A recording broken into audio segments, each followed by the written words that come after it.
India की IT industry यानी कि टीसीएस, इन्फोसिस, विप्रो जैसी कंपनियां हमेशा से ही अमेरिका पर बहुत डिपेंड करती रही हैं।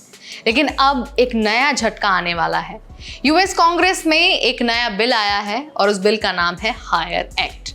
और अगर ये बिल पास हो गया तो इंडिया की आईटी इंडस्ट्री का जो पूरा गेम है वो बदल सकता है। तो आज की इस वीडियो में मैं आपको बहुत आसान भाषा में समझाऊंगी कि ये जो हायर एक्ट है वो क्या है, क्यों लाया गया है और इसका असर भारतीयों पर कैसे पड़ने वाला है। तो चलिए शुरू करते हैं। हाय, हेलो, नमस्ते, मैं हूं नेहा आपके साथ और आप देख रहे हैं एनबीटी टेक एड। तो भाई सबसे पहले ये समझ लीजिए कि इंडिया की आईटी इंडस्ट्री का सबसे बड़ा क्लाइंट कौन है। तो देखिए, सबसे बड़ा क्लाइंट है अमेरिका। हमारी टीसीएस, इन्फोसिस और विप्रो जैसी कंपनियों की 50 से 60% कमाई वहीं से आती है। यहाँ तक कि अमेरिकन कंपनीज के ग्लोबल कैपेबिलिटी सेंटर्स भी इंडिया से ही ऑपरेट होते हैं।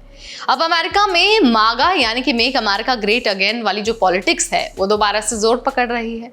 उनका कहना है कि इंडियन लोग हमारी नौकरियां खा रहे हैं।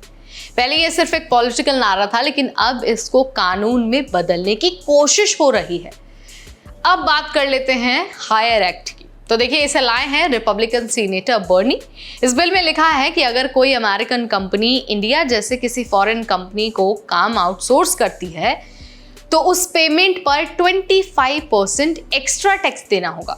अगर सिंपल वर्ड्स में मैं आपको समझाऊं तो अगर पहले इन्फोसिस को $100 मिलते थे तो अब क्लाइंट को $125 देने पड़ेंगे। और ये एक्स्ट्रा कॉस्ट झेलेगा कौन? आइदर इंडियन कंपनीज एब्जॉर्व करेंगी, मतलब उनका प्रॉफिट और मार्जिन घटेगा, या फिर जो यूएस क्लाइंट्स हैं वो ज्यादा पैसा देंगे। साथ ही ये जो खर्चा है वो अमेरिकी कंपनीज अपने टैक्स से डिडक्ट भी नहीं कर पाएंगी। मतलब हर एंगल से आउटसोर्सिंग महंगी कर दी जाएगी। अब आप सोच रहे होंगे कि अगर आउटसोर्सिंग महंगी होने वाली है तो इसका असर किस पर पड़ेगा। तो देखिए, सबसे बड़ा इम्पैक्ट पड़ने वाला है भारत की आईटी कंपनीज पर, टीसीएस पर, इन्फोसिस पर, विप्रो पर, टेक महिंद्रा पर, जिनकी आधी से ज्यादा कमाई अमेरिका से आती है।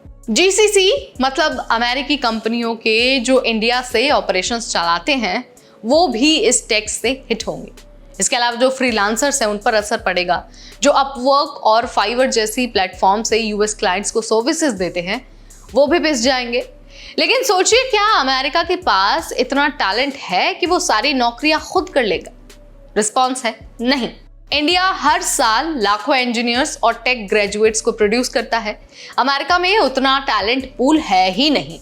इसीलिए वहां की कंपनियां सिर्फ चीप लेबर के लिए नहीं बल्कि स्किल्ड मैन पावर और स्केल के लिए इंडिया पर डिपेंड करती हैं। अब प्रैक्टिकली देखा जाए तो बिल पास होना वैसे आसान तो नहीं है। कांग्रेस में अभी रिपब्लिकन्स की नैरो मेजॉरिटी है और व्हाइट हाउस का सपोर्ट भी अनक्लियर है। तो हो सकता है कि ये सिर्फ ट्रेड नेगोशिएशन का बार्गेनिंग चिप हो। लेकिन एक बात तो साफ है, आउटसोर्सिंग और ऑफशोरिंग अब सिर्फ पॉलिटिकल रिटोरिक नहीं बल्कि सीरियस पॉलिसी डिस्कशन बन गया है और ये इंडिया के लिए रेड फ्लैग है। तो भाई, भले ही हायर एक्ट पास ना हो, लेकिन इंडिया की आईटी इंडस्ट्री के लिए ये बड़ा वेकअप कॉल है। अब कंपनीज को डाइवर्सिफाई करना होगा, सिर्फ यूएस पर डिपेंड नहीं रहना चाहिए और नई मार्केट्स ढूंढनी होंगी। इस वीडियो में फिलहाल इतना ही। तब तक मुझे यानी नेहा को दीजिए इजाजत। Keep watching NBT tech add.